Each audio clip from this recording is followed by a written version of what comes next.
주님 앞에 드려지는 시간 가운데 주의 말씀과 성령으로 충만케 하시고 우리 가운데 오신 예수 그리스도의 그 사랑 안에서 주의 그 보혈의 능력을 믿고 경험하는 모든 자들에게 예배로 또 주님 사랑으로 드려지는 시간 되게 하여 주시옵소서. 감사하며 예수님 이름으로 기도드렸습니다. 아멘.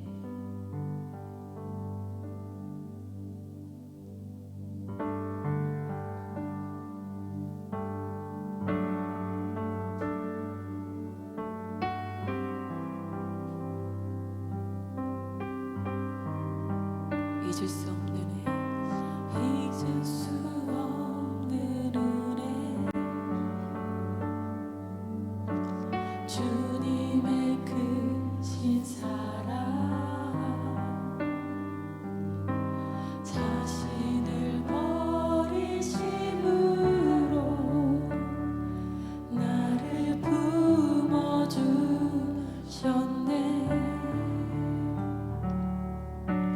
허물을 덮으시고 용납하시는 사랑, 놀라운 주님의 사랑, 내 맘을 녹이시네. 주님 사랑해요, 진정 감사해요. 나를 생각하시 오직 주님만을, 내 삶을 다해 주만 바라보며 주를 위해 섬기며 살릴 주님 사랑해요. 주님 경배해요. 내겐 오직 주만 유일하신 사랑, 내 모든 것 주께 다 드리며 갈급한 마음으로 주 위에 살리 예수 주님.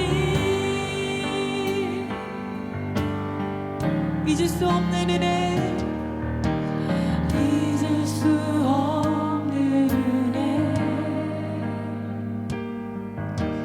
주님의 크신 사랑, 자신을 버리심으로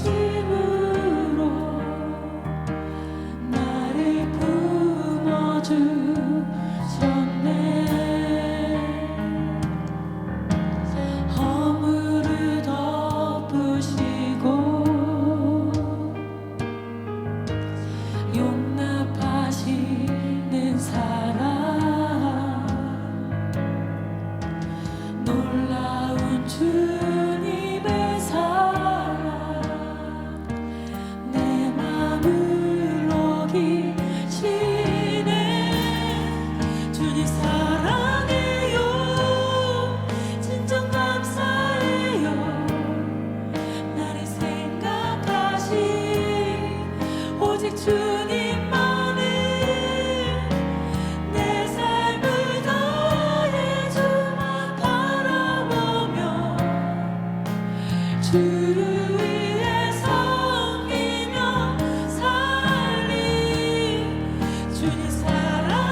그 손목 자국 만져라.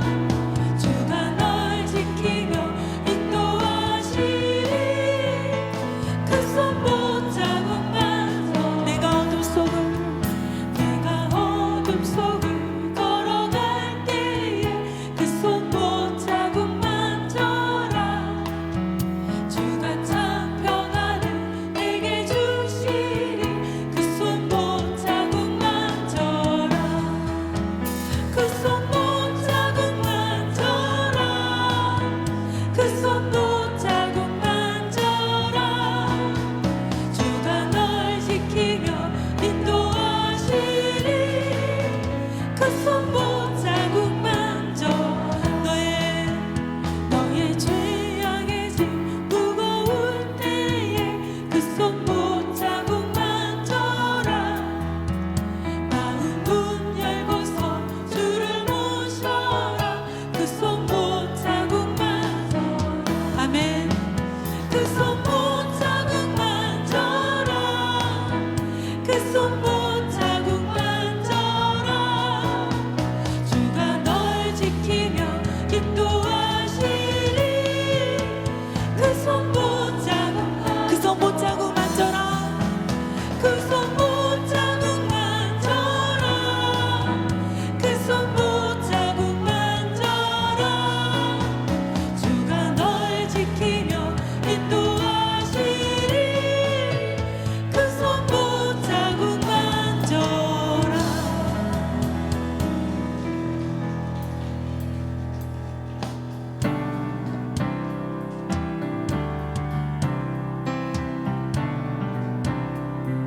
주의 이름 높이며 주의 이름 높이며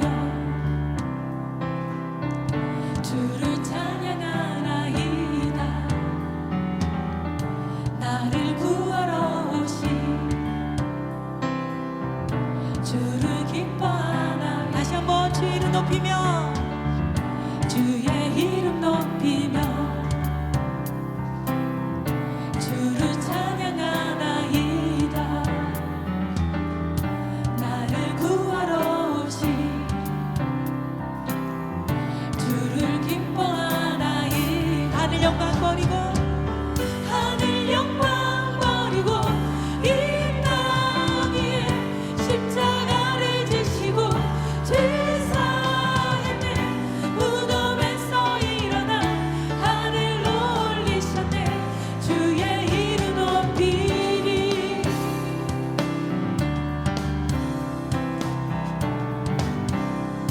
주의 이름 높이며 주의 이름 높이며 주를 찬양하나이다. 나를 구하러 오신 주를 기뻐하나이다. 하늘 영광 버리고 이 땅 위에 십자가를 지시고 죄사했네. 무덤에서 일어나 하늘로 올리셨네. 주의 이름 높이. 하늘 영광 버리고 하늘 영광 버리고 이 땅 위에 십자가를 지시고 죄사했네. 무덤에서 일어나 하늘로 올리셨네. 주의 이름 높이.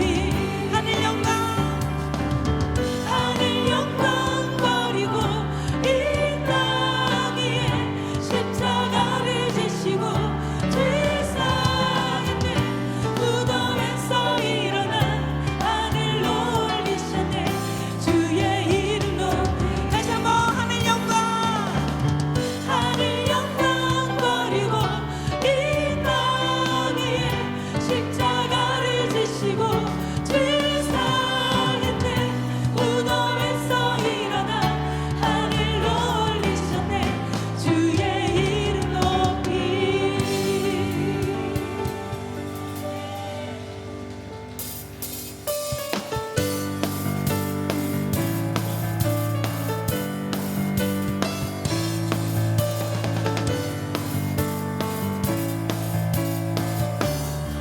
주의 사랑 놀라운 주의 사랑 영원하시도다 십자가 자비로 나타내셨네 그 누구도 그 무엇도 깨닫지 못하리 아름답고 영화로우신 주 아름다우신 주 사랑하고 경배해 멈출 수 없는 내 노래 주님의 그 신령과 온 하늘을 덮고 만물이 주의 능력을 보내 아름다운 주의 위엄 내 영혼 깨었어 노래하네 놀라우신 주를 아름다우신 주 사랑하고 경배해 멈출 수 없는 내 노래 아름다우신 주 사랑하고 경배해 멈출 수 없는 내 노래 주를 향해 내는 여셔배 날 붙드시는 그 사랑 그 어느 누가 내 주와 같으리 주를 향해 내는 여셨네 날 붙드시는 그 사랑 그 어느 누가 내 주와 같으리 주를 향해 내는 여셨네 날 붙드시는 그 사랑 그 어느 누가 내 주와 같으리 아름다우신 주 사랑하고 경배해 멈출 수 없는 내 노래 아름다우신 주 사랑하고 경배해 멈출 수 없는 내 노래 내 영 노래하리 내 영 노래하리 내 영 노래하리 내 영 노래하리 예수님께 내 영 노래하리 내 영 노래하리 내 영 노래하리 내 영 노래하리 예수님 아름다우신 주 사랑하고 경배해 멈출 수 없는 내 노래 아름다우신 주 사랑하고 경배해 멈출 수 없는 내 노래 아멘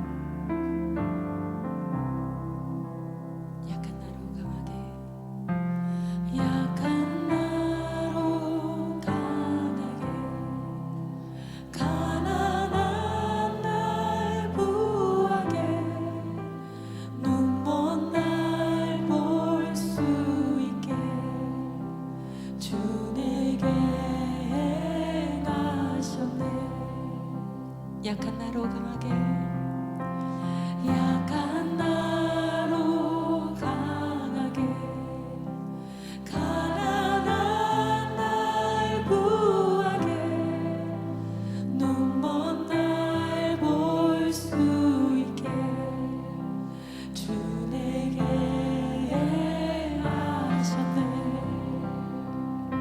호산나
내가 건너야 할까?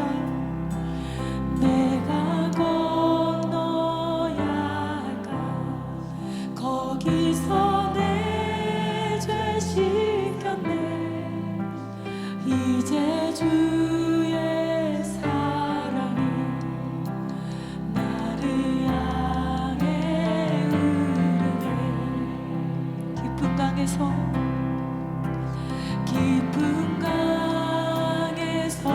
주가 나를 일으키셨도다. 구원의 노래 부르리. 예수 자유 주셨네. 우리 다시 한번 선포합니다. 깊은 강에서 주가, 깊은 강에서 주가 나를 일으키셨도다.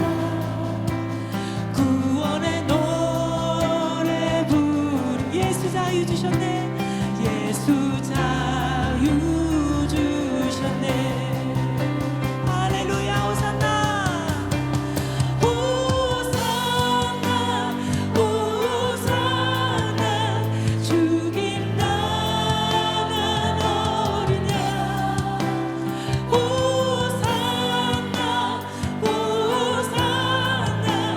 예수다. 호산나 호산나 호산나. 죽임 당한 어린 양. 호산나 호산나. 할렐루야. 호산나 호산나. 죽임 당한 어린 양. 호산나 호산나. 예수다 지사. 할렐루야.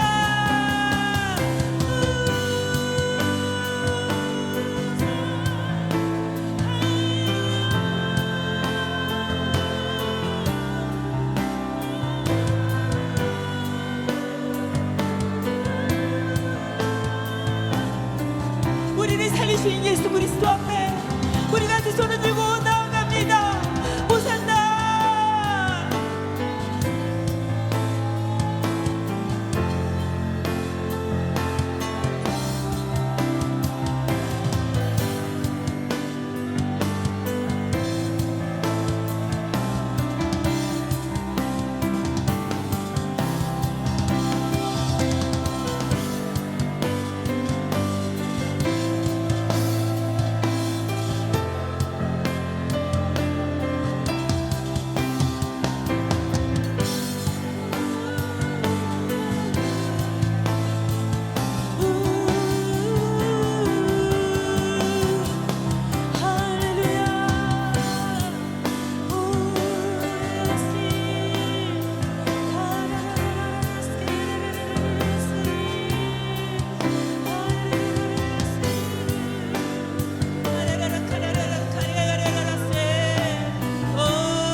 주 섬기게 하시네. 모든 나라 족속들, 모든 나라 족속들, 모든 사람들이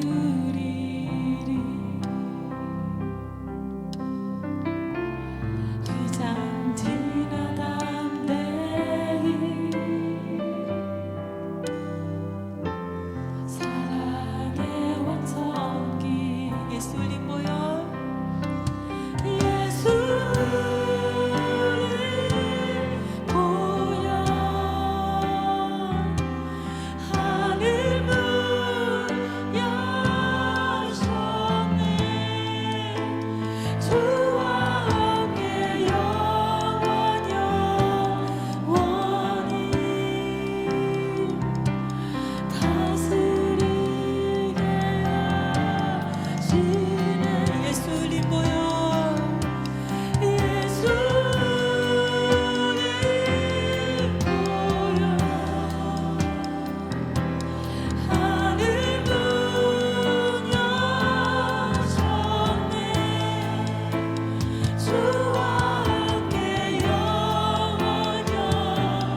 예수 예수의 피밖에 예수의 피밖에 없네. 예수 예수의 피 예수의 피밖에 예수의 피밖에 없네. 예수 예수의 피밖에 예수의 피밖에 없네. 예수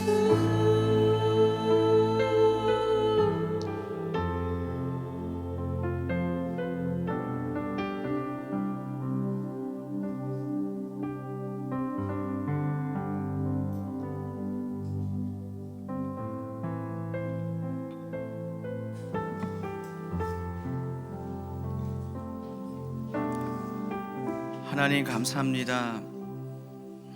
우리 죄를 위해서 죽으시고 또 인하여 보혈 흘리신 우리 주 예수 그리스도의 그 사랑, 그 보혈의 능력, 그분 안에 있는 우리를 향한 지극히 큰 그 긍휼을 생각합니다. 오늘 우리가 예수 그리스도 앞에 엎드려 나옵니다. 주님을 예배하는 경배하는 모든 이들에게 예수 그리스도 안에 있는 그 보혈의 능력이 더 강같이 흐르게 하시고 그 능력 아래서 우리의 삶이 온전케 되고 새로워지는 역사가 있게 하여 주시옵소서. 우리의 죄의 씻김은 물론이고 보혈의 능력을 통하여서 우리가 더욱더 온전하고 정결한 삶을 살 수 있도록 함께 하여 주시옵소서. 그리스도의 고난을 우리가 기억하며 또 함께 예배하는 이 순간 계속해서 하나님의 임재로 우리 가운데 찾아오시고 또 사모하는 모든 이들 가운데 주님 만나 주시옵소서. 하나님의 은혜가 충만케 되는 귀한 시간 되게 하여 주시옵소서. 존귀하신 예수님의 이름으로 기도합니다. 아멘. 할렐루야. 여러분 축복합니다. 우리가 고난주간 기도회를 월요일부터 시작했습니다. 벌써 3일째 되네요. 하나님이 시간 주시는 은혜가 큽니다. 또 여러분 현장에 있든 또 방송을 통해 듣든지 간에 하나님 주신 이 시간들을 은혜 안에서 누리는 시간 되길 바랍니다. 우리가 어떤 날을 기간을 정해서 이렇게 예배하고 기도하는 건 참 중요한 것 같아요. 우리 마음이 먼저 준비가 된 마음으로 찾아오거든요. 그래서 앞으로 이제 봄 시즌에는 이렇게 고난 주간에 특별 기도회를 하고 또 가을 한 9월 10월 경에는 이스라엘 그 절기에서 우리가 나팔절에서 그 대속절까지 있는 그 열흘 기간 동안에 어떤 교회들은 이제 경외의 날 이렇게 특별 기도회를 하는데 올해부터는 우리 교회도 이렇게 할 생각을 하고 있습니다. 그래서 봄과 가을에 특별한 정해진 기도 시간을 갖고자 합니다. 1년 내내는 힘들어도 여러분 이렇게 할 수가 있잖아요. 예전에 저희 개척 초반부에 2012년인가 계산동에 있었을 때 1년 동안을 매일 저녁 예배를 드린 적이 있었습니다. 최 목사님하고 저하고 또 지금 대전에 이렇게 내려가 계시는 우리 박순혜 권사님이 주로 오셨고요. 아무리 못해도 3명, 그래도 4명, 5명 뭐 그런 1년 동안 예배 드린 적이 있었어요. 그때 하나님이 주신 은혜가 있었던 것 같아요. 1년 동안 예배를 드리고 나니까 하나님이 그때부터 교회에 부흥을 주시더라고요. 교회적으로 그런데 여러분 개인의 삶에도 하나님께 여러분 드리는 기도의 시간, 기도의 자리들이 그냥 없어지는 건 아닌 것 같아요. 여러분의 개인의 삶에도 특별한 은혜가 있을 뿐더러 또 부흥의 계기가 되는 것을 또 기대합니다. 그래서 되도록이면 기회가 있으면 자주 특별 기도의 시간을 마련해 보도록 노력을 해보겠습니다. 자, 오늘은 고난주간 셋째 날이고 이제 오늘 큐티 말씀이 본문이 누가복음 23장 13절부터 25절까지입니다. 그래서 오늘 함께 오늘 본문 말씀 같이 읽도록 하겠습니다. 같이 읽을까요? 빌라도가 대제사장들과 관리들과 백성을 불러 모으고 이르되, 아직 안 나왔습니까? 예, 같이 읽습니다. 다시요. 빌라도가 대제사장들과 관리들과 백성을 불러 모으고 이르되, 너희가 이 사람이 백성을 미혹하는 자라 하여 내게 끌고 왔도다. 보라, 내가 너희 앞에서 신문하였으되 너희가 고발하는 일에 대하여 이 사람에게서 죄를 찾지 못하였고 헤롯이 또한 그렇게 하여 그를 우리에게 도로 보내었도다. 보라, 그가 행한 일에는 죽일 일이 없느니라. 그러므로 때려서 놓겠노라. 우리가 일제히 소리질러 이르되 이 사람을 없이하고 바라바를 우리에게 놓아 주소서 하니, 이 바라바는 성중에서 일어난 밀란과 살인으로 말미암아 옥에 갇힌 자러라. 빌라도는 예수를 놓고자 하여 다시 그들에게 말하되, 그들은 소리질러 이르되 그를 십자가에 못 박게 하소서, 십자가에 못 박게 하소서 하는지라.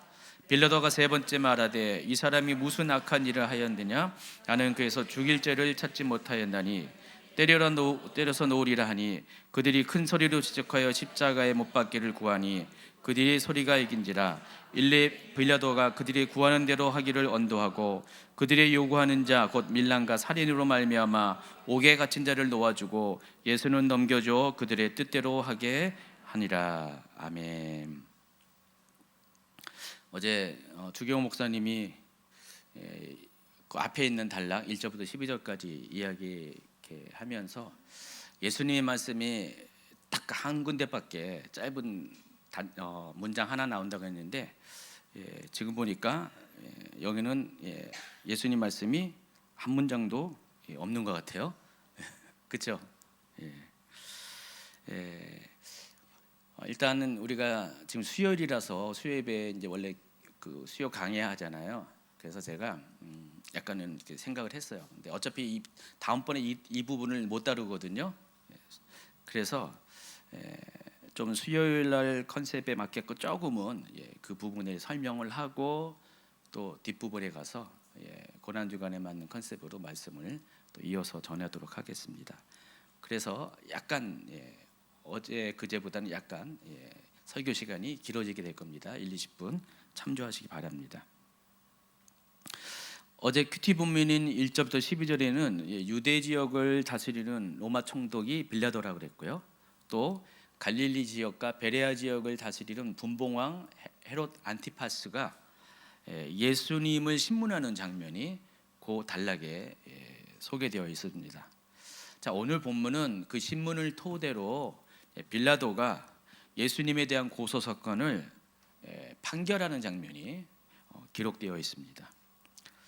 어제 설교에서 주 목사님이 잘 집어줬듯이 당시 사내들인 공의회가 로마 법정에 예수님을 고소한 제목이 세 가지 있다고 그랬죠.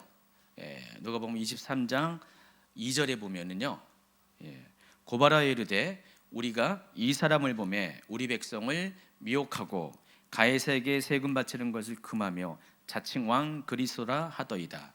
자, 이 세 가지 제목을 가지고 예수님을 총독에게 고발을 했습니다. 첫 번째 제목은 예수님이 백성을 미혹하고 있다라고 말을 하고 있습니다. 자, 이들이 과연 어떤 점에서 예수님을 미혹했다라고 이야기를 하냐? 마가복음 14장 57절과 58절에 보니까 예수님이 미혹한, 그들이 바라보는 관점에서 예수님이 백성을 미혹한 그 제목은 바로 성전 모독죄입니다. 그래서 성전을 허물겠다, 그리고 사흘 만에 다시 짓겠다라고 하는 것이 그들이 예수님을 고발한 첫 번째 고발 내용입니다. 둘째 제목은 예수님이 로마 황제에게 세금 바치는 것을 금해한다고 주장을 했다는 것입니다. 즉 예수님을 조세거부죄로 고소를 한 겁니다. 그리고 세 번째가 예수님이 메시아를 참칭하여 자신이 왕이라는 주장을 했다라는 것입니다. 이것을 다른 말로 하면은 황제 모독죄에 해당합니다. 당시에 로마 제국은 그 황제의 허락 없이 무슨 왕을, 내가 왕이라든지 뭐 이렇게 말을 하거나 어떤 권위에 자기 스스로가 권위에 도전하면은 황제를 모독하는 것으로 보았습니다. 그래서 이렇게 세 가지 제목으로 예수님을 고소를 한 겁니다. 성전 모독죄, 조세 거부죄, 황제 모독죄. 뭔가 좀 이렇게 이런 식으로 이름을 붙이니까 예수님의 제목이 그럴싸하게 있어 보이잖아요, 그렇죠? 실은 내용이 이렇다는 것입니다. 자, 그런데 빌라도가 이 중에서 주목한 것이 세 번째, 황제 모독죄에 해당합니다. 자, 이 부분은 로마 황제의 권위와 통치권에 직접적인 위협을 가져주는 중대한 사항이기 때문에 그렇습니다. 그래서 이와 같은 정치적인 문제에 대해서는 당연히 총독으로서 반응하고 대응하는 것이 이제 마땅한 것입니다. 그래서 만약에 이 세 번째 이 제목이 유죄로 판정이 된다면은 당시 로마법에 의하면은 예수님은 사형에 처해지게 되었고 반드시 십자가형을 치러야 됩니다. 다른 형벌이 아니라 황제 모독죄에 관해서는 반드시 십자가에 달려 형벌을 당해야 된다는 것입니다. 여러분 십자가형을 하는 이유가 다른 사람들 것을 보고 다시는 그와 같은 반역을 일으키면 안 되는 것을 본보기로 보여주기 위해서 십자가형을 반드시 행하게 되어 있습니다. 그리고 결과적으로 예수님은 그 같은 제목이 인정되어서 십자가에 달리시게 된 것입니다. 이 부분은 좀 이따 다시 보완 설명을 해드리겠습니다. 그래서 빌라도는 이제 그 부분에 대해서 집중적인 심리를 합니다. 그래서 23장 3절 어제 다뤄드린 거예요. 거기에 보면은 이 세 가지 제목에 대해서 첫 번째, 두 번째 제목은 전혀 언급하지 않고 빌라도는 예수님께 묻습니다. 내가 유대인의 왕이냐? 대답하여 이르시되 내 말이 옳도다. 근데 우리가 여기서 한 가지 의문점을 가져봐야 됩니다. 예수님이 왜 자신이 유대인의 왕이라는 질문에 나는 그렇다라고 응답을 했을까? 어제 이제 조 목사님의 이 부분에 대해서는 미처 다뤄주지 않았는데 제가 이 부분을 좀 다룰 필요가 있을 것 같아요. 그동안의 예수님의 행적을 살펴보면은 예수님은 자신이 유대인의 왕으로 세워지는 것에 대해서 극도로 거부 반응을 가지셨습니다.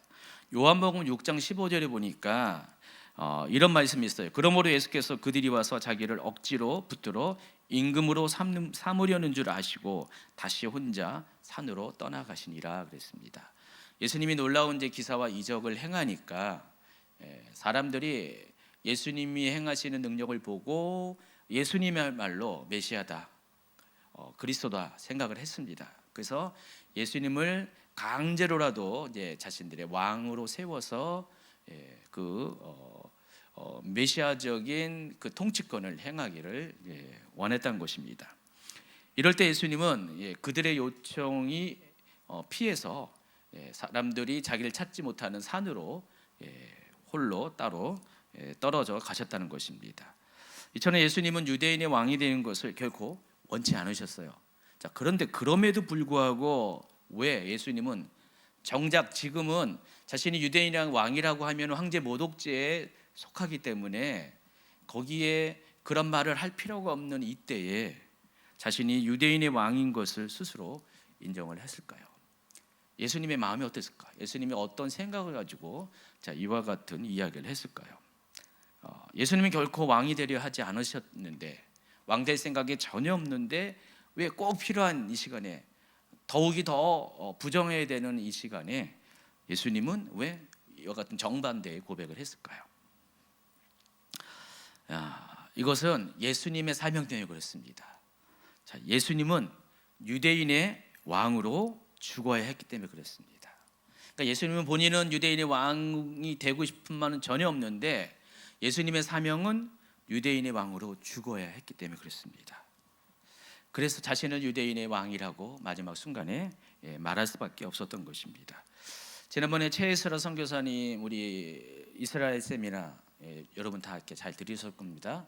그 제목이 유대인의 왕, 이스라엘 왕, 예수라는 제목으로 예수님의 그 유대인의 왕으로서의 정체성에 대해서, 왜 예수님이 유대인의 왕이 되어야 되는가에 대해서 그 긴 세미나 동안에 그 설명해 주셨습니다. 그때 선교사님이 유대인의 왕이라는 명칭이 갖는 의미에 대해서 설명해 주셨는데 기억하실 것입니다. 왕은 한 민족을 대표하는 사람이라는 것입니다. 그래서 예수님이 유대인의 왕이다, 예수님이 이스라엘의 왕이다, 그러면은 민족과 나라를 대표하는 그런 사람이라는 것입니다. 여러분 열왕기서의 기록을 잘 살펴보면은 예수님께서 이스라엘 민족을 이렇게 다루실 때 한 사람 왕이 어떻게 하느냐에 따라서 그 민족 전체를 다루신다는 것을 알 수가 있습니다. 그래서 열왕기서는 두 종류의 왕의 길을 소개하잖아요. 첫 번째는 어떤 사람입니까? 다윗과 같이 정말 하나님 보시기에 합한 마음을 가지고 그와 같이 하나님을 섬기는 삶을 사는 그런 왕들의 길이 있고요. 또 한 종류 어떻습니까? 여로보암처럼 우상을 숭배하고 하나님이 아닌 우상을 숭배하고, 그러니까 여로보암이 계속해서 열왕기에 계속 언급이 돼요. 정말로 끝까지 언급이 되는데 그 여로보암이 잘못한 게 좋은 일도 많이 했는데 아주 하나님 앞에 결정적으로 잘못한 게 뭐냐? 바로 단과 베델의 금송아지 우상을 세웠다는 것입니다. 그리고 그것을 하나님이라고 이야기하고 사람들로 하여금 북이스라엘 백성들로 하여금 그 우상을 섬기게 했고요.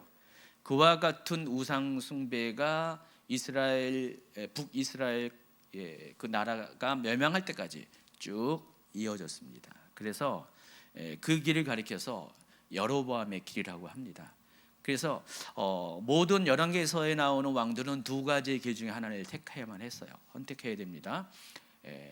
다윗의 마음에 다윗처럼 하나님 마음에 합한 자의 길을 걷든지 아니면 여로보암처럼 우상 숭배의 길을 걷든지 둘 중에 하나를 걸어야 됐고요.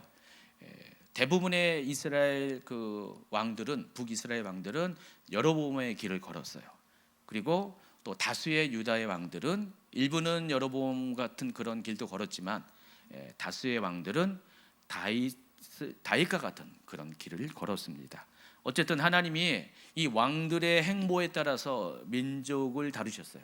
민족에 대해서 심판하시고 또 민족에 하나님 부흥을 주시고, 자, 이 왕들이 결국은 한 민족의 운명을 결정짓는 중요한 역할을 했다는 것을 우리가 이스라엘의 역사를 통해서 알 수가 있습니다. 그렇기 때문에 왕은 이스라엘 민족을 대표하는 사람이에요. 여러분 장자권에 대해서도 그때 설명을 들으셨잖아요. 장자가 왜 중요하냐? 장자는 그 어느 한 사람의 아들, 자녀들의 모두를 대표하는 사람이라는 것입니다. 그래서 책임과 의무가 있어요. 그리고 장자는 그래서 첫 태생의 의미를 갖고 있다 그랬습니다. 첫 태생은 첫 번째 낳은 뒤에 모든 것들을 대표하는 게 첫 태생입니다. 그래서 동물들 중에서도 첫 태생은 하나님 거고요. 사람 중에서도 첫 태생은 하나님 거예요. 동물들은 그냥 그 첫 번째 난 동물을 하나님께 제물로 드리지만은 사람은 드릴 수가 없으니까 그 사람을 대신한 다른 동물을 제물로 드려서 하나님께 올려드리게 됩니다. 그래서 여러분 소득의 첫 번째도 마찬가지로 하나님께 드리잖아요. 그게 바로 11조입니다. 11조는 단지 10개 중에서 한 개를 의미하는 것이 아니라 내 가진 소득을 10로 카운트한다면 그것을 대표하는 것이 11조예요. 그래서 11조를 드림으로써 모든 소득은 하나님께로 온다는 것을 신앙을 고백을 하면서 그걸 통해서 하나님이 주시는 장자의 축복을 또 누리게 되는 그런 영적인 원리가 있습니다. 어쨌든 예수님은 유대인을 위해서 그들의 운명을 대표하기 위해서 유대 땅에 오셨다는 것입니다. 그래서 개인적으로는 예수님은 절대로 유대인의 왕이 되는 것을 원치 않았지만 유대인의 죄를 대속하기 위해서는요, 그들을 대표하는 유대인의 왕으로 죽으셔야만 했던 것입니다.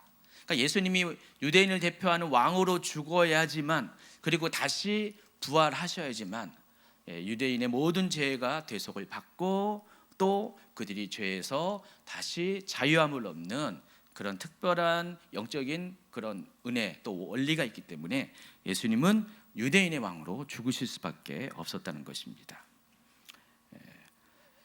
중요한 것은 예수님은 유대인을 대표하는 왕으로 죽어야 했기 때문에 이 같은 사실을 너무나 잘 아시는 예수님은 빌라도 재판정 앞에서 자신이 유대인의 왕임을 천명하신 것입니다.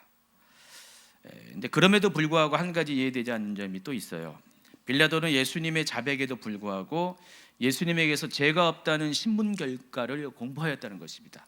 예수님은 분명히 자신이 유대인의 왕이라고 이야기했는데 사람들이 지금 세 가지 제목 중에서 저 사람이 유대인의 왕이다 라고 자기 자신을 그렇게 이야기한다라고 했고, 빌라도는 것을 정말 맞는가를 확인하기 위해서 질문을 했는데 예수님은 그렇다라고 대답을 했어요. 그러면 거기 그 죄가 결정이 되는 거잖아요. 죄가 증명이 되는 거죠. 근데 그럼에도 불구하고 이 성경은 아무 말도 없이 3절에 이어서 4절은 빌라도가 대제사장과 무리들에게 이르되 내가 보니 이 사람은 죄가 없다 그랬습니다.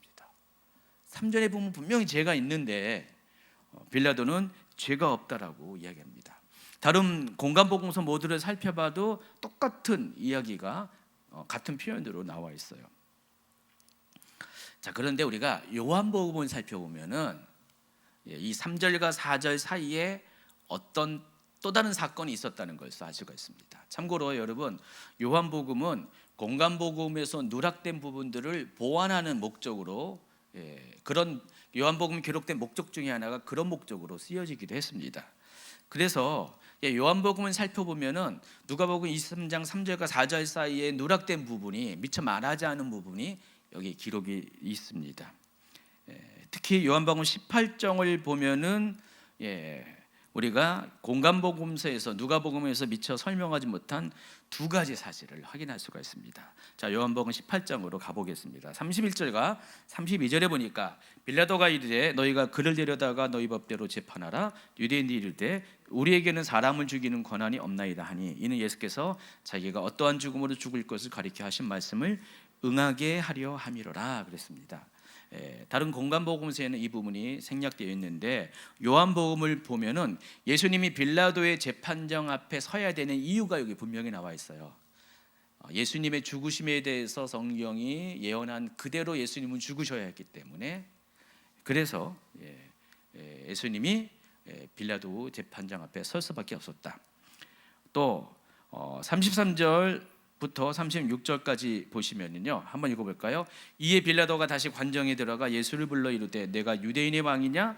예수께서 대답하시되 이는 내가 스스로 하는 말이냐 다른 사람들이 나에 대하여 내가 한 말이냐? 빌라도 대답하되 내가 유대인이냐? 내 나라 사람과 대제사장들이 너를 내게 넘겼으니 내가 무엇을 하였느냐? 예수께서 대답하되 내 나라는 이 세상에 속한 것이 아니니라. 만일 내 나라가 이 세상에 속한 것이었다면 내 종들이 싸워 나로 유대인들에게 넘겨지지 않게 하였으리라. 이제 내 나라는 여기 속한 것이 아니니라. 누가복음에는 없는 내용이 여기 기록이 되어 있습니다. 그래서 이 36절과 37절을 주목을 해보면 37절은 아직 안 읽었는데 주목을 해보면은 이런 예수님의 대답 가운데에서 이런 것을 우리가 결론을 얻을 수가 있습니다. 예수님 스스로 자신이 왕인 것은 틀림없는 사실이라고 인정을 하십니다. 37절에 보니까 빌라도가 이르되 그러면 내가 왕이 아니냐? 예수께서 대답하시되 내 말과 같이 내가 왕이니라 그랬어요. 그러니까 예수님은 분명 자신이 왕인 것을 인정했습니다. 자, 그런데 예수님이 다스리는 나라와 사람들이 생각하는 예수님의 나라는 차원이 다른 나라라는 것입니다. 그러니까 예수님의 나라는 이 세상에 속한 나라가 아니라는 것입니다. 예수님의 나라는 하나님이 다스리는, 하나님이 통치하시는, 하나님이 왕이 되어 다스리시는 그 나라에 속해 있다는 것입니다. 그리고 예수님은 그 하나님이 왕으로 보내신 자로서 이 땅에 오셨다는 것입니다. 그래서 예수님은 그 하나님의 나라의 원리를 가리켜서 이어지는 37절 후반부에 보니까 내가 이를 위하여 태어났으며 이를 위하여 세상이 만나니 곧 진리에 대하여 증언하려 함이로다 그랬습니다. 그러니까 예수님이 이 땅에 오신 이유가 진리에 대해서 증언하러 왔는데 그 진리가 뭐냐? 바로 하나님 나라는 어떤 것인가에 대한 하나님 나라의 원리에 대해서 말씀하시려고 이 땅에 오셨다는 것입니다. 그러니까 예수님은 이 세상의 왕이 아니라 하나님 나라의 왕으로서 하나님 나라의 통치 원리에 대해서 사람들에게 가르쳐 알게 하고 사람들로 하여금 그 통치 원리대로 살게 하기 위해서 하나님이 보내신 하나님 나라의 왕이라는 것입니다. 그런 의미에서 예수님은 자신을 가리켜서 왕이라고 인정을 한 겁니다.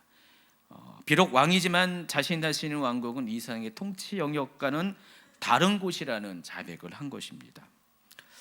예수님의 말을 빌라도가 들었을 때 빌라도는 똑똑한 사람이었기 때문에 바로 알아차렸습니다. 예수님이 굳이 로마 제국을 위협하는 그런 존재가 아닌 것을 확인하게 됩니다. 그는 단지 예수님이 이상적인 유토피아를 꿈꾸는 몽상가로 생각을 한 거예요. 무슨 철학자 같은 존재로 생각을 했습니다. 그래서 빌라도는 예수님이 죄가 없다라고, 그러니까 직접적으로 로마 제국의 위협을 가항하는 그런 사람이 아니라는 그런 판단을 한 겁니다. 그래서 태형만 가하여서 석방할 것을 결정을 합니다. 그래서 14절 15절을 보니 15, 16절 보니까 이르되 너희가 이 사람이 백성을 미혹하는 자라 하여 내게 끌고 왔도다. 보라, 내가 너희 앞에서 신문하였으되 너희가 고발하는 일에 대하여 이 사람에게서 죄를 찾지 못하였고 헤롯이 또한 그렇게 하여 그를 우리에게 도로 보내었도다. 보라, 그가 행한 일에는 죽일 일이 없느니라. 그러므로 때려서 놓겠노라. 자, 그런데 그럼에도 불구하고 결국 예수님은 십자가에 달려 죽으시게 됩니다. 예수님은 분명 죄가 없으세요. 빌라도조차 예수님이 죄가 없다는 것을 인정을 합니다. 그런데 예수님은 죄인으로서 죽게 된다는 것입니다. 다시 말해서 예수님은 죄인이 아님에도 불구하고 죄인이 받아야 할 형벌을 받고 죽으셨다는 것입니다. 그래서 예수님이 십자가형을 받게 되는 과정을 살펴보면은 적잖이 문제가 있다는 사실을 발견하게 됩니다. 본래 로마 제국은 법으로 통치되는 나라입니다. 물론 이때는 황제가 있었지만은 황제가 있기 전에는 로마는 요즘식으로 말하면은 내각제예요. 내각제, 공화정이라고 하죠. 그래서 백성을 대표하는 그 의원들이 민의를 모아가지고 투표를 해가지고 나라의 중대사를 결정하는 그런 나라였습니다.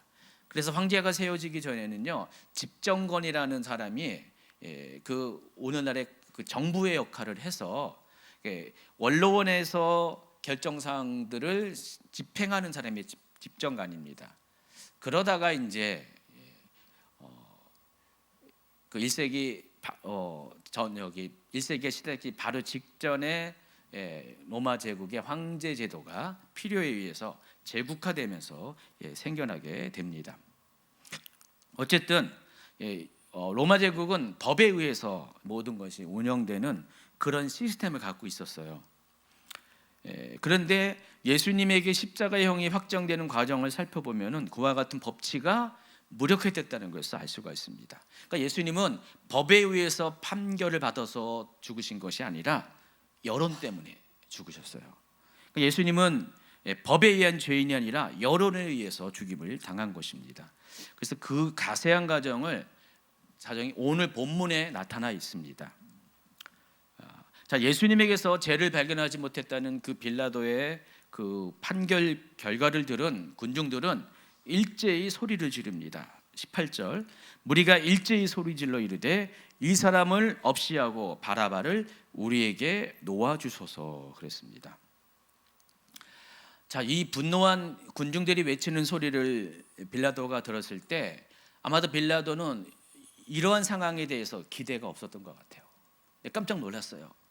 자기가 이렇게 로마 총독으로서 자기의 권위를 가지고 자기는 황제를 대신하는 사람이잖아요. 그렇기 때문에 이 말을 하면은 그냥 받아들이지 못해도 그들이 수긍할 줄 알았는데 그들의 반응은 생각 이상이었습니다. 굉장히 아주 뭐라고 표현해야 되죠? 단어가 생각이 안 나요. 자중한 심하게 반응을 했습니다. 심하게 반응해가지고 우리 현주 집사님도 한 10년 뒤에는 이런 일이 생깁니다. 그래서 빌라도는 3번에 걸쳐서 반복해서 유대인들을 이렇게 달래고 자신의 어떤 권위를 주입시키려고 합니다. 그래서 20절부터 22절까지 쭉 보니까 빌라도는 3번에 걸쳐서 계속해서 자신의 그 판결 사항을 수락하지 않은 유대인들을 설득하는 작업들을 합니다. 요한복음 19장 12절에 보면은요, 이 상황에 대해서 요한은 빌라도가 예수를 놓으려고 힘썼다라고 그 빌라도의 입장에 대해서 충분히 설명을 합니다. 그러니까 빌라도가 능력이 없어서 그런 것도 아니었어요. 최선을 다해서 했음에도 불구하고 이 상황 가운데 유대인들의 반응이 범상치가 않았다는 것입니다. 전혀 빌라도가 예상치 못한 아주 그 과격한 반응을 보이고 있었다는 것입니다. 그래서 빌라도는 결국 더 강경해진 군중들의 요구에 굴복을 할 수밖에 없고 예수님을 십자가에 내어주는 결정을 하게 됩니다. 요한복음을 보면은 군중들이 어떻게까지 빌라도를 위협했냐면 이렇게 위협합니다. 19장 12절 후반부에 보니까 유대인들이 소리질러 이르되 이 사람을 놓으면 가이사의 충신이 아니니이다. 무릇 자기를 왕이라 하는 자는 가이사를 반역하는 자이니이다. 것이니이다. 가이사는 로마 황제를 가리켜요. 시저를 가리키는데, 그러니까 유대인들은 지금 빌라도에게 협박을 하는 거예요. 만약에 당신이 예수를 놓아주면은 당신이야말로 지금 황제에 반역하는 거다. 이 말을 딱 들으니까 지금 빌라도가 심장이 갑자기 멈칫한 거예요. 사실 이제 이 역사 기록에 보면은 빌라도가 황제한테 미움털을 받고 있었어요, 이 당시요. 여러분이 이 유대 지역의 총독으로 가는 것은요, 그때 당시 다른 많은 지역에 총독이 있었는데 가장 가기 싫어하는 곳이었습니다. 어떻게 보면은 좌천당하는 거와 같을 수가 있어요. 왜냐면 여기는 굉장히 힘들어요. 이 총독이 된다는 게 얼마나 유대인들이 까다롭게 노는지 다들 가기 싫어하는 곳이었어요. 그리고 이 유대 총독은요, 수리아 총독의 밑에 있는 사람이었어요. 그러니까 일반 총독하고도 또 레벨이 달라요. 수리아 총독이 전체를 다 관할하고 그 밑에 딸린 자그만 지역의 총독이 또 유대 총독입니다. 그러니까 여기는 찍힌 사람이 갈 수밖에 없는 것이에요.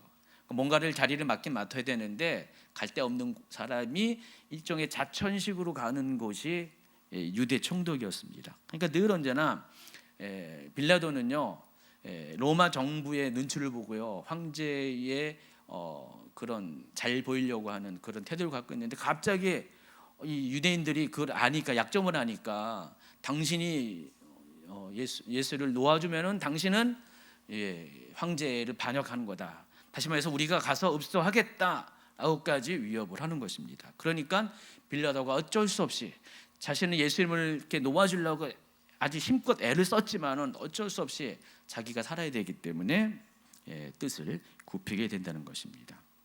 이와 같은 상황으로 인해서 예수님은 죄가 없음에도 불구하고 죄인이 당해야 될 형벌을 받고 십자가에 죽임을 당하게 된 겁니다. 이게 오늘 이제 본문의 이야기예요.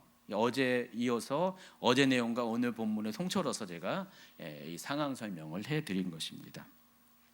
여기까지 끝날까요? 벌써 이제 30분이 됐는데, 지금부터 이제 본론을 얘기해야 되는데, 그래서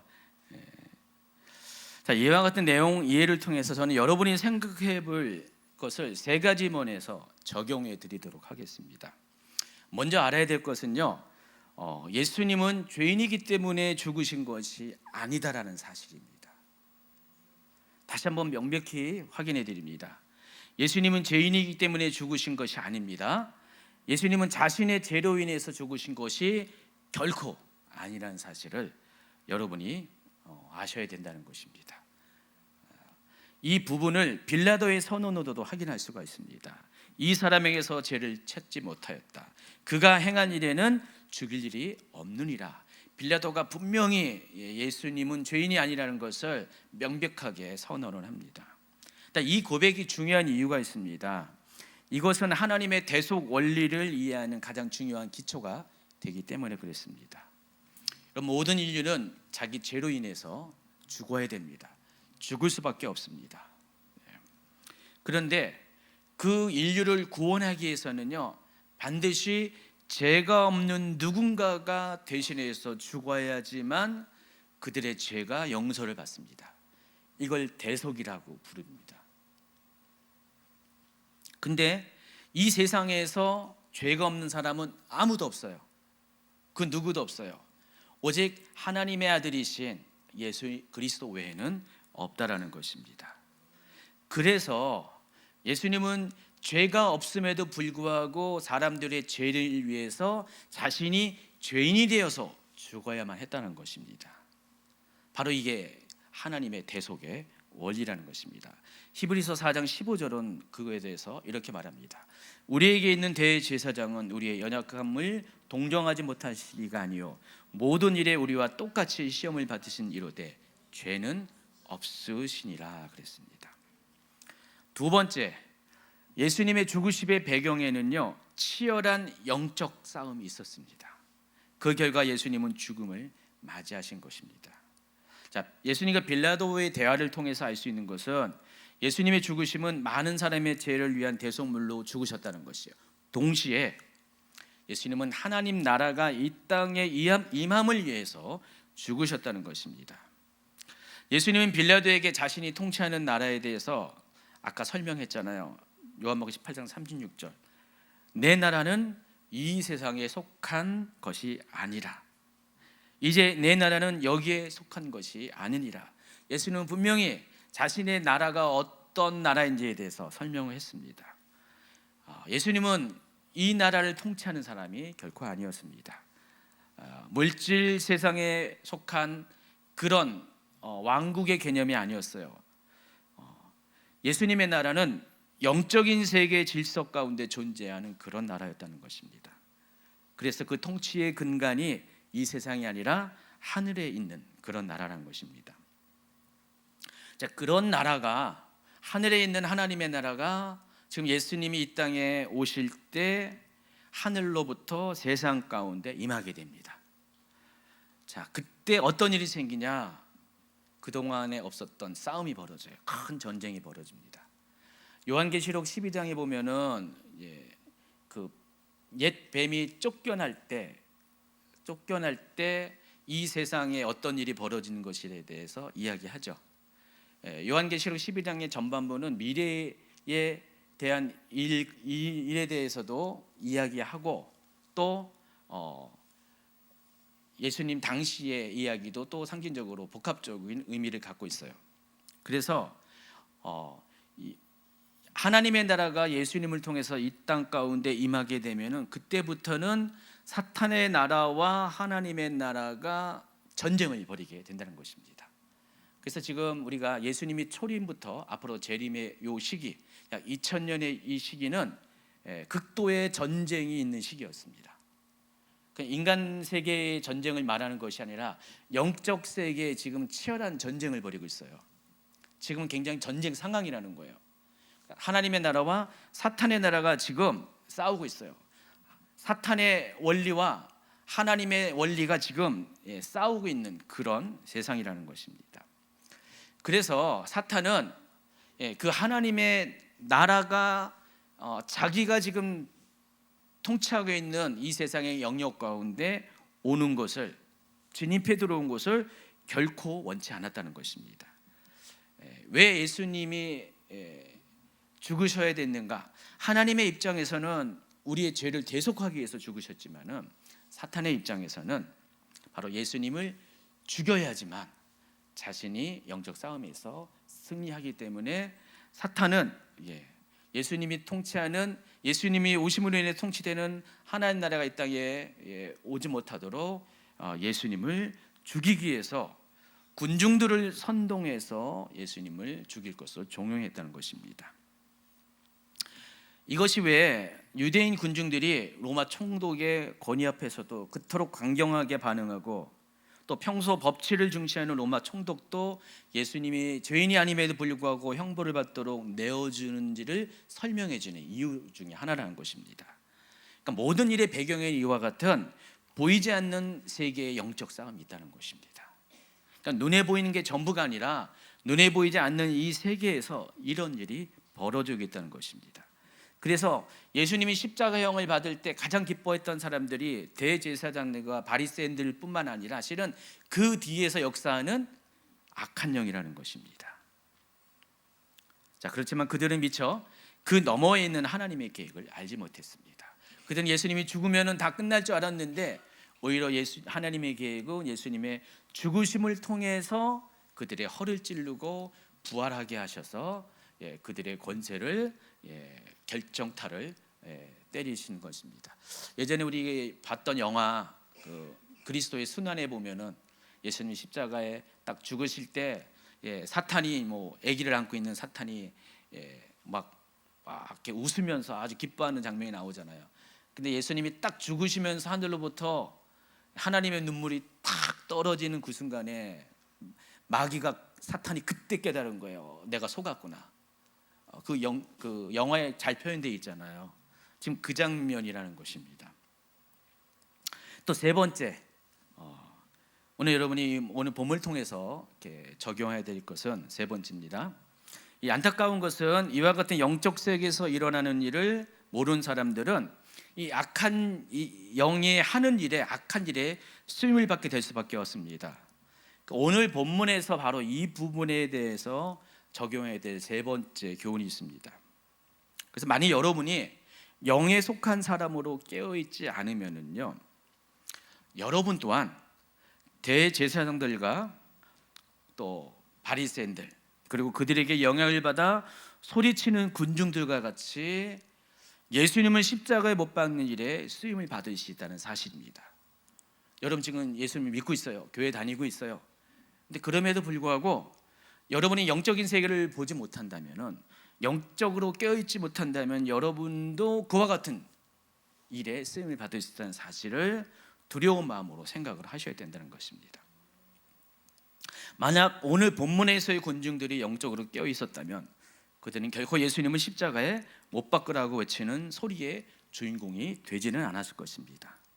사실 조금만 이성적으로 냉정하게 생각해 보면은 누가 십자가에 달릴지는 뻔히 다 알고 있었어요. 누구예요? 바로 바라바였습니다. 바라바가 십자가에 못 박혀야 될 바로 그 적임자였습니다. 그는 살인자였습니다. 그는 사회를 혼돈스럽게 하는 그런 사람이었습니다. 반대로 예수님은 오히려 그들을 사랑하시고 또 백성들을 살리기 위해서 오신 세상에서 가장 흠없는 의로운 사람이었습니다. 절대로 십자가에 못 박혀서는 안 될 분이었습니다. 그런데 이 순간에 이 군중들은 그와 같은 예수님에 대해서 잊어버리고요, 그 악한 영에 의해서 예수님을 십자가에 못 박으라는 소리를 외치는 자로 쓰임을 받게 되었다는 것입니다. 만약 그들이 성령의 인도함을 받았다면 그것을 쉽게 분별하였을 것이고 그와 같은 행동을 하지 않았다는 것입니다. 오늘날 우리가 우리 자신을 살펴봐도 이런 일이 좀 비슷하게 일어나는 것 같아요.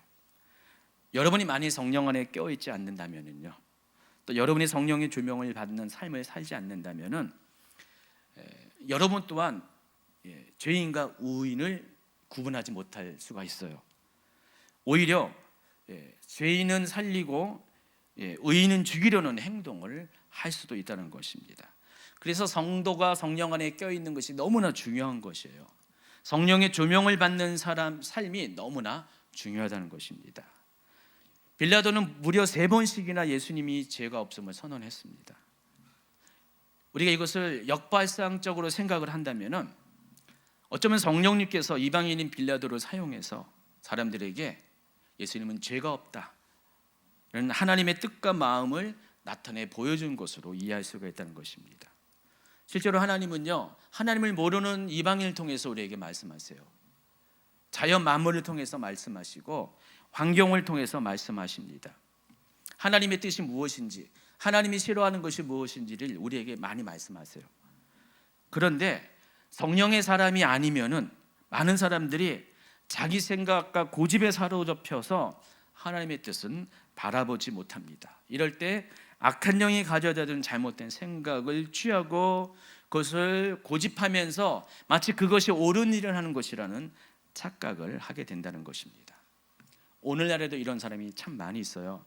적지 않은 사람들이 예수님을 십자가에 못 박으라는 군중들 틈에서 지금도 하나님 뜻과 반대되는 행동들을 하고 있다는 것입니다. 더구나 그들이 하는 것이 자기가 옳은 것을 하고 있다라고 더욱 열심히 그 일을 하고 있다는 것입니다. 제가 요즘 인터넷이나 뭐 영상이나 유튜브나 영상 이런 걸 보면은 요즘 사람들이 너무 비판적이라는 것을 많이 보게 됩니다. 물론 비판은 필요해요. 객관적이고 사실에 기반한 건전한 비판은 필요하는데 그것은 별로 없고 찾아보기 쉽지 않고 대부분의 많은 경우가 정말 악의적인 비판, 감정적인 비판, 잘못된 그런 정보에 기반한 비판, 이런 것들이 너무나 많이 있습니다. 형제가 형제를 참소하는 일들이 너무나 많이 일어나고 있습니다. 자기도 모르게 믿음의 형제들을 십자가에 못 박는 일들이 지금도 많이 일어나고 있어요. 그런 일을 볼 때마다 좀 답답해요. 아무리 제가 그들의 행동에 대해서 그러면 안 됩니다라고 한들 아마도 그들은 제가 그 말을 하면 그런 말을 하는 저도 못 박으려 할 겁니다. 그래서 여러분, 말 꺼내기가 어려운 시대예요. 당신이 지금 하나님 뜻이 아닌 것 같습니다. 형제를 비방하는 그 일이 하나님이 원치 않은 것입니다라고 말하기가 굉장히 어려운 시대라는 것입니다. 사람들의 마음이 너무나 강팍합니다. 싸움을 너무 좋아해요. 최근에 제가 몇 가지 어떤 사건들을 이렇게 접했어요. 어떤 주의 종들끼리 최근에 어떤 뭐 서로 비방하고 이런 것들을 근데 계속 이런 비슷한 일들이 계속 일어나고 있는 거예요. 그래서 마음이 좀 많이 힘들어졌어요. 최근에도 며칠 전에 최 목사님하고도 그 부분에 나누기도 했지만은 이런 일들이 결국은 지금 예수님을 십자가에 못 박으려고 지금 군중들이 외치는 것과 똑같은 일을 하고 있는데 그때 당시 군중들이 자기들은 옳은 일을 한 것이라고 착각하고 그것을 계속 고집한 것처럼 그와 같은 일들이 지금도 동시에 일어나고 있다는 것입니다. 적어도 매년 찾아오는 이 고난 주간이 되면은 우리가 겸손하게 하나님께 나오고 기도하잖아요. 자신을 돌아보잖아요. 예수님의 십자가에 못 박히신 은혜를 생각하잖아요. 적어도 이 시간, 이 고난 주간에 찾아오면은 자신의 지금 하고 있는 행동들이 옳은가를 한번 점검했으면 좋겠어요. 십자가만 바라보지 말고 자신이 정말 예수님을 십자가에 못 박는 일에 협조하고 있는지를 한번 살펴보아야 한다는 것입니다. 내가 외치는 이 외침이 과연 형제들을 십자가에 못 박는 일이 아닌가를 살펴보아야 한다는 것입니다. 그래서 어떤 사역자는 그 일만 줄기차게 해요. 제가 누구라고 실명은 말을 안 하지만은 여러분 그런 분들 많이 있잖아요. 요즘요. 유튜브 보면은 한국 교회에 대해서 뭐가 문제 있다, 누가 잘못됐다 이런 것들 수시로 올리고요. 몇 년 전부터 이런 현상들이 한국 사회를 많이 이렇게 오염시키고 있습니다. 그런데요, 그 사역자들만 잘못된 게 아니에요. 안타까운 것은요, 내가 비록 그 일에 직접적으로 나서지 않아도요, 댓글들을 보잖아요. 그러면은 댓글들 안에 누굴 보냐? 바로 예수님 십자가에 못 박으라는 군중들을 보게 됩니다. 어떻게 여러분 곰곰이 자신을 한번 가슴에 손 올리고 생각해 보세요. 여러분 중에서 댓글 씁니까? 쓰셨어요? 누가 어떤 폭로다 누가 그때 그렇지 하면서 댓글을 쓰신 적이 있습니까? 제가 댓글들을 보면요, 그런 일이 있으면 댓글들이 엄청 많이 올라가 있어요. 그러면은 그것에 대해서 말한 그 영상을 보고 그것을 지지하는 댓글들이 엄청 많이 올라옵니다. 정말 비난하고 내가 그럴 줄 알았으면서 정죄하는 이런 댓글들이 엄청 많이 올라가게 됩니다. 바로 그들이 바로 군중들이에요. 예수님의 십자가에 못 박으라는 군중들입니다. 대제사장들은 그 일을 사주했지만 그 유튜브에 영상을 올린 사람은 마치 대제사장처럼 그와 같은 역할을 했지만은 그러나 이 댓글을 다는 사람들은 실은 그와 같은 군중들에 해당하는 것입니다.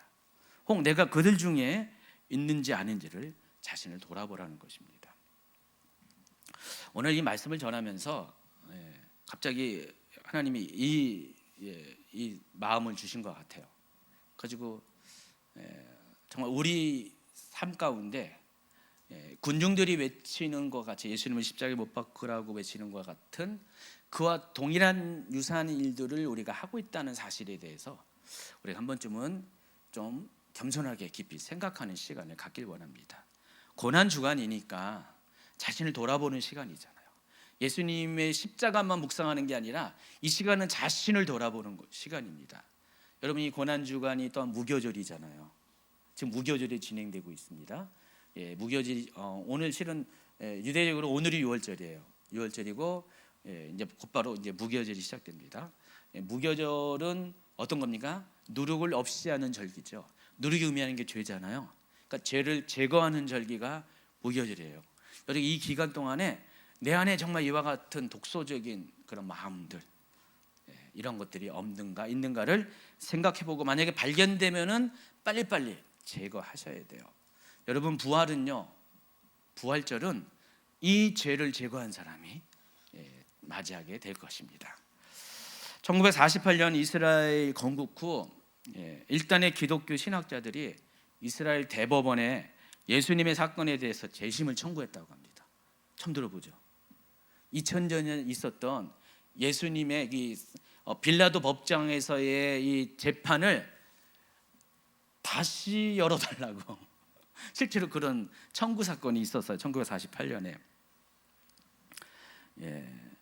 그들의 주장은 이렇습니다. 유대 민족이 그동안 주권적인 사법기관을 가지지 못했기 때문에, 그러니까 그때부터 이 이스라엘이 독립할 이때까지 1900년 동안에 이스라엘 민족을 한 번도 독립적인 사법기관을 갖고 있지 못했기 때문에 그 1900년 전에 있었던 그 예수님의 사건에 대해서 지금에야말로 1900년이 지났지만은 제대로 재판을 통해서 예수님이 정말 죄가 있는지 없는지를 이렇게 판단해 달라고 대법원에 이런 소를 넣었습니다. 그런 일이 실제로 있었다고 합니다. 이때 이스라엘 대법원은 당시 사건에 대한 소송 기록이 없다. 단지 신약성경의 기록만 조금 있을 뿐이기 때문에 그것을 들어줄 자료도 없고 아무것도 없기 때문에 그 재심 청구를 각하하였다는 그런 이야기가 있습니다. 저는 만약에 이스라엘 대법원이 예수님의 십자가 사건을 재심을 받아들였다면 아마 그때 당시에 난리가 났을 것 같아요. 해외 토픽은 물론이고 전 세계가 이목을 집중하면서 말 그대로 세기의 재판이 되었을 것입니다. 그래서 저는 이 사건 자체를 각하시킨 이스라엘 대법원의 결정이 잘된 것이라고 생각을 합니다. 누가 예수님에 대한 재판을 할 수가 있겠습니까? 오직 하나님밖에, 예수님을 판단할 분은 하나님밖에 없습니다. 하나님은 예수님을 십자가에 달리도록 내어주셨습니다. 그것은 하나님의 뜻입니다. 그래야만 모든 인류가 하나님의 구원을 보게 될 것이기 때문에 그렇습니다. 그래서 오늘 말씀을 통해서 하나님은 자신의 뜻을 아주 명확히 분명히 나타내 보이셨어요. 첫 번째, 이방인인 본리오 빌라도를 통해서 예수님은 죄가 없으신 분임을 명확하게 선언하게 하셨습니다. 또 그럼에도 불구하고 죄인들을 위해서 의인의 죄를 대신해야 되는 누군가가 있어야 되는 것을 알려주셨습니다. 또 그로 인해서 죄에 대해서는 죽고 하나님의 의에 대해서는 다시 살아나는 길을 예수님을 통해서 열어주셨습니다.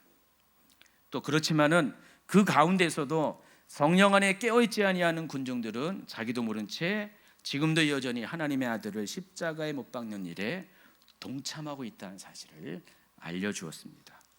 오늘 고난주간 셋째 날, 오늘 본문이 교훈하고 있는 이와 같은 내용들을 좀 우리가 기억하고 이것을 가지고 좀 기도하는 시간을 갖도록 하겠습니다. 예수 그리스도의 십자가 의미가 무엇인지를 명확히 알고 그 십자가를 기억하고 은혜에 감사하는 삶을 살게 해달라고 여러분 첫 번째 기도를 하시고요. 두 번째는 자신도 모르게 예수님을 십자가에 못 박는 일에 동참한 군중들과 같이 오늘날에도 비판과 정죄를 통해서 형제들을 십자가에 못 박는 일에 동참함으로써 또다시 예수님을 십자가에 못 박는 일을 하지 않도록 우리 모두가 성령 안에 껴있게 하려는 그런 기도도 동시에 드려지기 원합니다. 우리가 같이 찬양을 한 후에 이 두 가지 기도 제목을 가지고 또 기도로 나아가는 시간 갖기를 원합니다.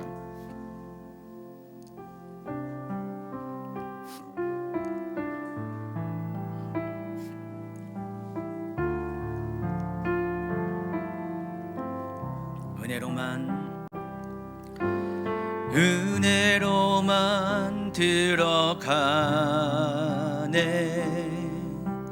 은혜로만 선다네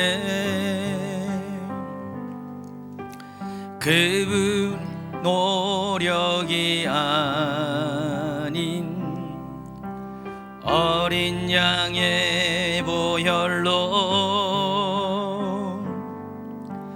그분의 인재 가운데 오라 하시네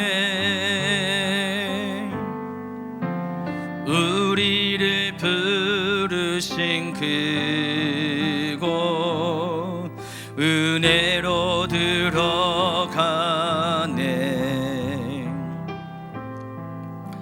주님의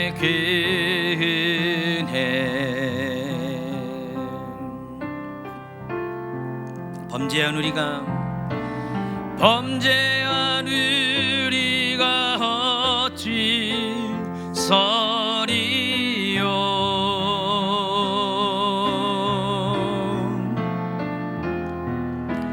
어린 양의 보혈이 깨끗게 하시네 다시 한번 범죄한 우리가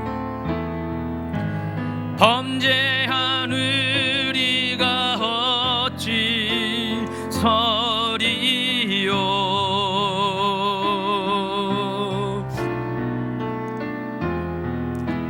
어린 양의 보혈이 깨끗게 하시네 한 번 더 고백할까요? 범죄한 우리가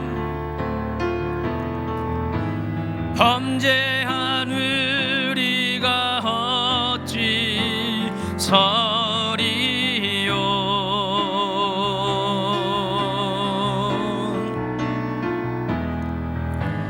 어린 양의 보혈이 깨끗게 하시네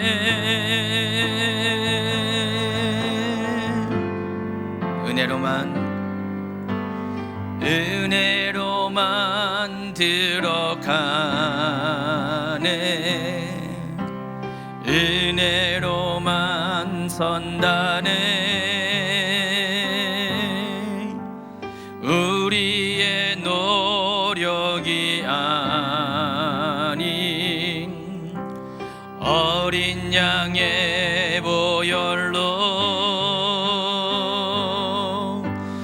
그분의 인재 가운데 오라 하시네 우리를 부르신 그곳 은혜로 들어가네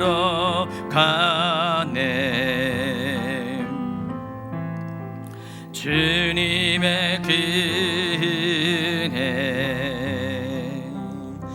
예수 흘린 보혈 나의 능력 줬네 흰 눈보다 더 희게 하사 주 섬기게 하시네 예수 흘린 보혈 예수 흘린 하늘 문 여셨네. 주와 함께 영원히 다스리게 하시네. 예수의 피밖에, 예수의 피밖에, 예수의 피밖에 없네.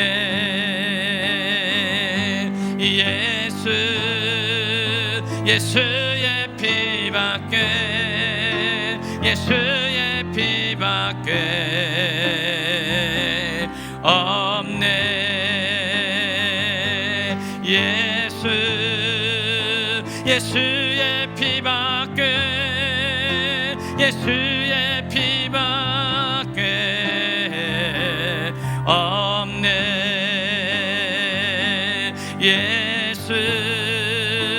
예수의 피밖에, 예수의 피밖에 없네. 우리 함께 기도하며 나아갑니다. 오직 예수 그리스도의 피밖에 우리를 구원한 그 능력은 없습니다. 예수 이름 외에는 우리를 죄에서 구원한 그 이름이 없음을 고백합니다. 하나님, 우리가 하나님의 은혜 가운데 들어가기 위해서 예수 그리스도 그 능력의 이름을 의지합니다. 예수 그리스도의 보혈의 능력을 의지합니다. 하나님, 우리가 예수 이름을 부를 때, 예수 그리스도의 보혈을 외칠 때, 이 시간 하나님의 그 온전하심처럼 우리가 모든 죄악으로부터 씻김을 받고 하나님의 온전한 의인의 하나님의 아들의 의로움을 우리가 덧입게 하여 주시옵소서. 모든 죄악들이 예수 그리스도의 보혈 앞에 이미 씻김을 받았고 다시 우리가 죄의 권세 안에 노임을 받는 그런 삶을 산지 않기를 하나님 선언합니다. 하나님, 또한 우리가 하나님 예수님을 십자가에 못 박을 때 예수를 십자가에 못 박으라고 외치는 군중들처럼 우리 또한 또다시 우리의 하나님 비난과 우리의 하나님 저주와 우리의 판단과 우리의 하나님 그런 하나님 이웃을 향한 손가락질을 통하여서 예수님은 물론이거니와 우리 형제들을 못 박는 행위가 있는지를 돌아보게 하여 주시옵소서. 하나님, 오늘 또 6월절이 시작하고 무교절 기간 동안에 하나님 이와 같이 우리 속에 숨겨진 죄악들을 바라보게 하여 주시옵고, 하나님 우리의 속에 있는 어떠한 죄라도, 형제를 미워하고 사랑하지 못하는 어떤 죄라도 하나님 속히 드러나게 하시고 이것들 하나님 믿음으로써 결단을 통하여 제거할 수 있는 우리 모두가 되게 하여 주시옵소서. 하나님 우리 속에 있는 하나님 모든 거짓과 죄악들을 가지고서는 결코 하나님 나라에 들어갈 수 없음을 고백합니다. 하나님의 나라는 거룩함과 합평함이 없으면 들어갈 수 없는 곳입니다. 하나님 우리 하나님 어떠한 하나님 모시기에 죄라도 남겨놓지 않도록 하나님 우리가 이 시간 하나님 이 일주일의 이 시간 동안을 하나님 우리 자신을 돌아보면서 기도하면서 하나님의 우리를 죄를 용서하였고 이제 다시는 그 죄 가운데 살지 않기로 결단하는 우리 모두가 될 수 있도록 함께하여 주시옵소서. 계속해서 부르짖는 우리의 기도를 들으시고 하나님 우리 속에 있는 하나님을 향한 그 사랑과 하나님의 얼굴을 구하는 우리의 외침과 우리의 목소리에 귀를 기울이셔서 하나님 십자가 하나님 그 현장 가운데 군중들이 외치는 그 목소리가 우리 입속에서 절대로 나오지게 말게 하옵시고 하나님 그 가운데서도 오히려 우리가 중보하면서 예수 그리스도의 십자가 세심에 우리가 우리의 마음으로 기도로 중보로 동참할 수 있는 우리 모두가 되게 하여 주시옵소서. 우리 중에 하나님 고난당하는 형제가 있고 우리 중에 하나님 죄악 가운데 있는 형제들도 있습니다. 하나님 우리가 하나님 그들에 대하여 하나님 정말 중보하는 마음을 가지고 하나님 우리가 동일하게 하나님 그들의 십자가를 나눠지는 마음을 가지고 함께 하나님 중보하며 한 저들의 죄에 대하여 같이 아파하며 하나님 같이 기도할 수 있는 진정한 하나님의 마음 가진 자 그리스도의 마음을 가진 자가 될 수 있도록 함께하여 주시옵소서. 올라카라바바리리오 소로로로로리리야 이리리리오 코로로로로라바바르르라 이리리리오 코로로로로라 이리리리오 코로바바르르르